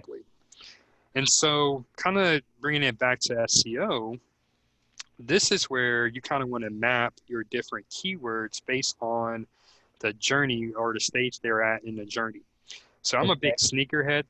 So in this example, so this is for like a shoelace store that focuses on shoelaces for different models. Cool. So how can we get their attention? So sneakerheads, they're really big on those release dates and getting those vintage or those rare pairs of sneakers. So you might want to have something like, okay, a calendar that at a high level, they'll definitely want to know, okay, when the Nike Air Max 90 is coming out, or when the Jordan 1's coming out. Now we had the Last Dance and whatnot. People might have a new interest in Jordans. Yeah, so, one just sold for like, was it? Yeah, it's like a record, right? How much was it? I forgot the actual It was amount. either 50K or $500,000. I think it was 50K. 50K, yeah, it's just crazy. But yeah, I mean, sneakerheads, they like their sneakers, so right? Yeah, awesome. So like very like top of the funnel. Okay, and then from there, Yeah, $500,000. $500,000. Wow. Yeah. Wow, $500,000. Wow, that's crazy. That's crazy. Anyway. Yeah. How can we make them aware? Yeah. So best Hirachis ever or best selling Jordans ever. Again, still very top of funnel, but you're kind of really catering to that market and what they're interested in. And then how can we help them discover? So there are many shoelace stores out there, but maybe some ways you could set yourself apart is providing very useful content. So maybe someone only knows like one or two lacing styles for the Jordan 1, but you provide a guide on different. Maybe there's a 10 lacing styles for, just the Jordan 1s. So giving them some ideas. Also, maybe you can have a shoelace size chart, whatever makes sense for that audience. And then what would make them consider? So this is when, again, you want to put in, why your offer, your store is the best provider, and then, kind of pushing them, okay, buy, these are replacements. Maybe for this example, you have a free 90-day replacement policy or something, whatever makes sense there. Okay. And then here at the very bottom of the funnel, we would have, how can we make them repeat customers? So again, once they bought the laces, we can have a lacing tutorial in case they're Okay. buying up for the first time, or we can offer a coupon code. Again, this is going to be very dependent on your business, but just kind of give you some ideas. So kind of one thing for your research, and this is going to be focused on content, but kind of want you to start thinking about kind of what are some different content topics you can target at each stage. Right. That's something we can revisit here in our next session. So yeah, So so I do the free no. So along with my free consult, I do 100% money back. oh nice. So would that be under what would make them consider, or would that be like the last piece of the funnel, the customer piece? Consider or customer? Yeah, so I would Okay. probably put that here. What would make them consider? Okay. Because that may be something like one of your competitors isn't offering. So that right away sets you apart. But maybe an example of how can we repeat customers? How can we get repeat customers? Um, by any chance, do you recommend ties in any of your wardrobes? Do I recommend ties? Yeah, Yeah. yeah. So maybe an example would be, you know, especially like for the younger guys, you know, top 5 ways you can tie a tie for work. Okay. Yeah, that would be example. Maybe you can make that a video, but kind of, okay, I not only bought from them, now that I bought from them and I got a tie as part of my package, they are sending me this great tutorial. So helping me use what they recommended. So Right. just Okay. kind of, yeah, kind of lining those up to what you're recommending. Okay. That Yeah. makes sense. Yeah. So now going back to the spreadsheet. So I know we're coming up here on the 2 hour mark. Yeah. So again, this is where you want to pick the journey Okay. for that particular keyword. So again, you're kind of gonna have to think about if someone is typing in this primary keyword, where are they in that buyer's journey? So I would say for personal stylist Denver, you can say that they're at consider. Yeah. So yeah, let's just say consider. Um, and then wait, the next step here is actually we're going to do a bit more competitor research here for that particular personal stylist Denver. So what you can do, and I might already have this up, just take whatever, and actually when you're first doing this research, you can also go ahead and add this in at that point. But um, excuse me, when we go to personal stylist, I still have it open. No. So let's just type in personal stylist Denver.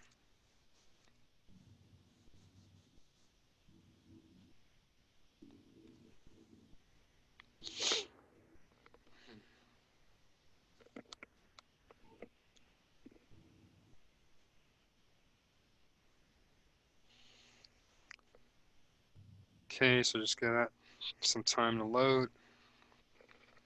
Have you already purchased SEMrush? Not yet. I'm gonna do it after this. Okay. Yeah, I mean, I forget what the limitations are with the 7-day trial, but yeah, it's a great tool. So you'll definitely, especially when you scale this out to Alpha Graphics, the franchise zone is definitely useful. Yeah. It Um, says like free 7 days and you get 3 projects, 500 keywords to track, 100,000 pages to crawl, PDF export. yeah, I mean, that might even be, just to kind of get your feet wet, that might be sufficient. But Okay. yeah. Um, so yeah, so what we want to do here is look at the top 3 competitors Uh-huh. for Personal Stylist Denver. So in this case, it's the Sandy Mill. Okay. Let me copy and paste this. And like I said before, when you're first looking at the keyword, you can go ahead and fill this stuff in. Okay. The content type. So this is just a homepage. So I would put that here, Okay. homepage. Um, and then we can even see kind of the number of referring domains to that specific URL. So we go back. I don't know why they make you do this twice, but whatever. So that's Oh, and gonna, it has it all. Okay. yeah, so 4. So I just kind of put these in all together. So 401. So we got 4. We got 0. And then we got 1. Okay. And then again, the PA and the DA. Since our tool isn't working, what did I do there? Yeah, we can just go straight to the website to get that. And I'll go ahead and load all of these. So Yelp page.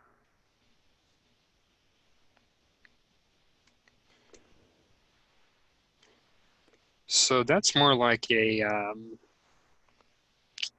would put that as a lead generation website.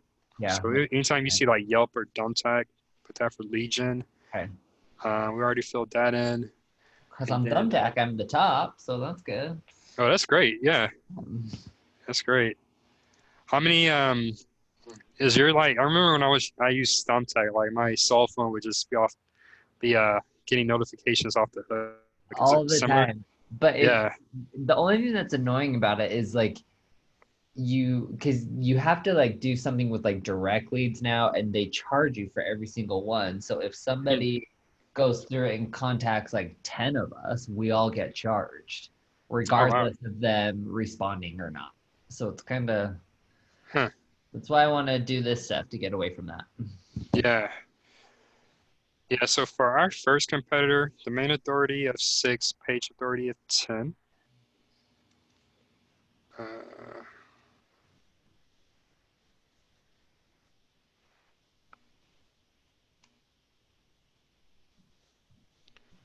okay.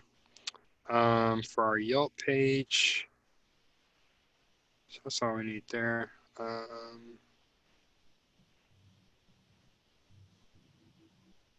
Making your computer work for it today. I know, right? Competing with Netflix. Yeah, Sorry. for real. Uh,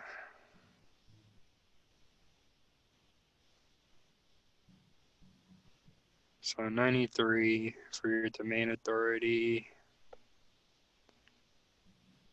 and then page authority of 45. Okay. Go Yelp. 45, 93. Okay. Then Carrie Blair's our last one.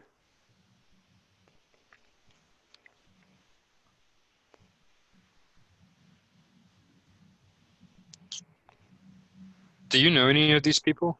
I don't. Uh, It seems like a lot of people that have been doing this, it's like on and off. Like, so some are super active, hmm.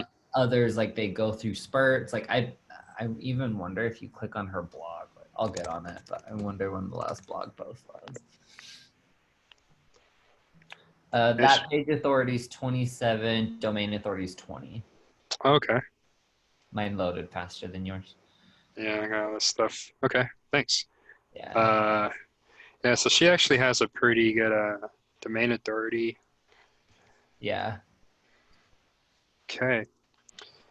So, yeah, so like I said at the beginning of the session, all of this other information, it automatically populates. Yeah.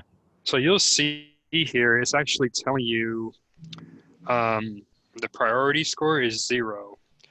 And why it's probably telling you that is because it's the main authority is 0, and Okay. that you're competing with Yelp, which is a pretty, it has a domain authority of 93. Right. Now, I'm not sure about all the metrics with these other two websites. We did see that Sandy Mel is outranking them.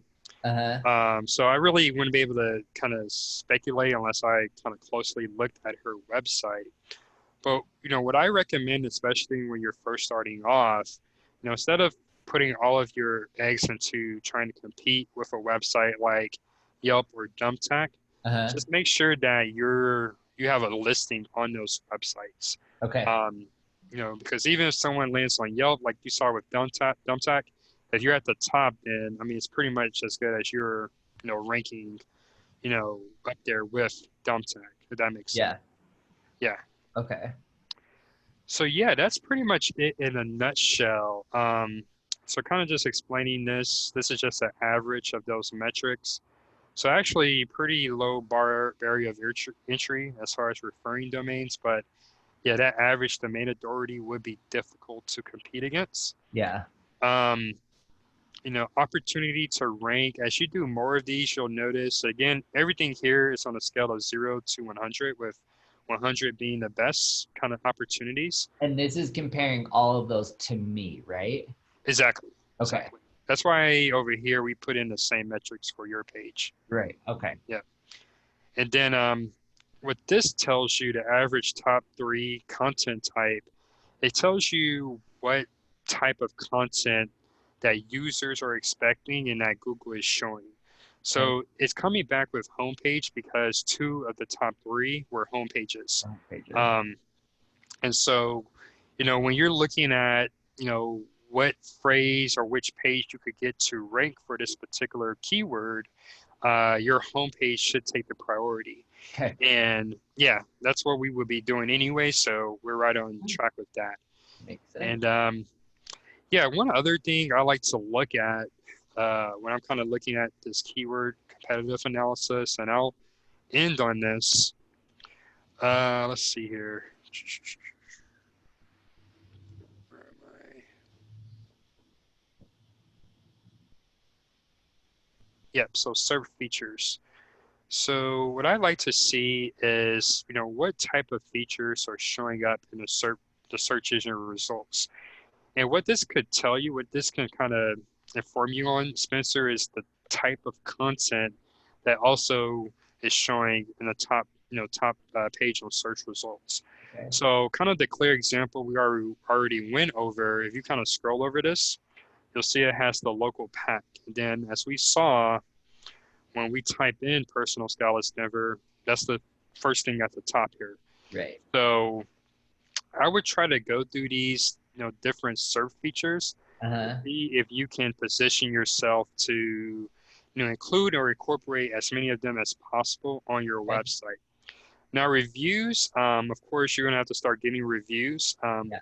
for those to So I show have up. them on like Thumbtack reviews, but should I start like that's always the hard one. Like, do I get the because if I need reviews and most of my stuff's coming from Thumbtack, they'll leave reviews there, but that doesn't help me with Google.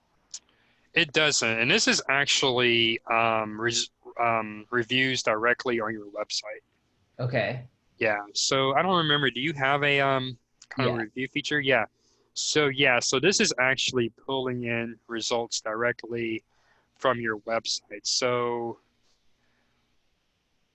I don't actually see any of these guys with reviews. I'm not sure. Yeah, maybe it's just when I did this search, but typically that's what's going to come up, at Okay. least for one of these search results. Um, yeah, I won't look too much into that, but Yeah, just kind of give you an idea on, what are some other elements you should add to your page. FAQ. So again, on your home page, you might want to have a frequently asked questions section. Okay. And we'll get into this, later on in the course, but adding schema types to, best position that content to show up for this SERP feature. Okay. The schema in a nutshell is, special snippet of code you add to your website to kind of tell Google exactly what type of content you're showing. Okay. But yeah, not too important for today.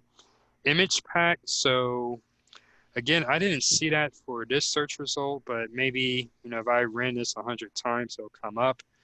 Um, but I think, example, this would be an image pack. So what that tells you, if you see Gotcha. image pack in the SERP, is that you definitely want to include some imagery on your homepage and also mark it up with image schema. Okay. And then finally, video carousel. Again, I'm not seeing that here when I actually typed it, but kind of using this how to tie a tie example. This is a video carousel. Okay. So, the way I would use this, kind of after you kind of done your, primary on-page SEO optimization, you've done some, link building and content work, kind of come back here and try to incorporate these elements onto your page. Okay. Yeah. And that's going to be, you'll notice, as you do this research, this little list here is going to be different for each keyword that you're researching. Yeah. Okay. Yeah, so that's pretty much it. Went a little bit over, but hopefully answered your questions. Do you have anything you wanted to go over? No, I think I'm good for now. I think that was super helpful. All right, sounds good. So are we still on for Wednesday at 2 p.m. Eastern? Yeah, let me check my calendar one more time, but it should be fine. Okay.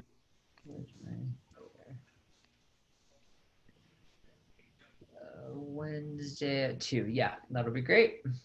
All right, sounds good. So I'm going to go ahead and stop the record. I imagine it's going to take a little bit of time to kind of for Zoom to do its thing.